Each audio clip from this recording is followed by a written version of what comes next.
My name is Kristin Kamprath. I'm a physician assistant in the Dallas-Fort Worth area in Texas. I have been practicing in the inpatient and outpatient settings for a little over 10 years with patients seeking to obtain a healthier lifestyle, whether it's through medical or surgical avenues. A large part of what I do every day involves extensive nutritional counseling with our patients, and I like to start off with getting a baseline assessment of their understanding of nutrition, and then also identify any barriers that might prevent them from being successful from meeting their health goals. So maybe it's a patient that's a single parent working 3 jobs.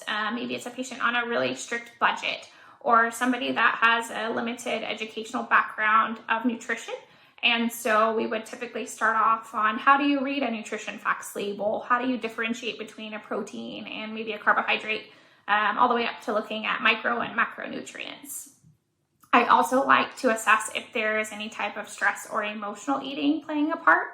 And with those patients, we would get them referred over to a therapist.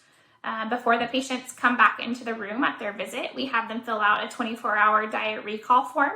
And we look at what are they taking in for meals, what are they taking in for snacks, possibly any high-calorie beverages, and then also their ability to exercise and types of physical activity that they can perform, and maybe limitations with that as well. We then look at each individual and tailor their treatment plan within the means of their lifestyle. So maybe we look at how do we meal prep, or does the patient have a crock pot or an Instapot that they could use ahead of time to make a meal? Or some of our patients are truck drivers or teachers, and so we have them pack a cooler with different types of options ahead of time to prevent them from being tempted to go eat fast food or eat at a gas station. I also like to look at affordable options for patients, so maybe eating beans or eggs or any type of oral nutritional supplement that can help them to be successful. Afterwards, we look at what is our goal or what is our plan for follow-up. Do we have the patient come back every 2 weeks? Do they come back once a month? What helps them to be the most successful to stay on track and stay motivated?